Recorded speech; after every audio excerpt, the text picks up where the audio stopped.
ગઈકાલ ગુરુવારે સાંજે 7 વાગ્યાની આસપાસ અમદાવાદનો સુભાષ બ્રિજ ક્ષતિગ્રસ્ત થતા બંધ કરવામાં આવ્યો છે, જેમાં અમદાવાદ કોર્પોરેશને 5 દિવસ સુધી સુભાષ બ્રિજ અવરજવર માટે બંધ કર્યો.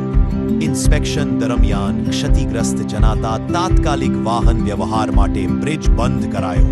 અચાનક જ બ્રિજ બંધ થતા ટ્રાફિક જામના દ્રશ્યો સર્જાયા હતા, ત્યારે ટ્રાફિક ક્લિયર કરવાની કાર્ય કરવામાં આવી હતી.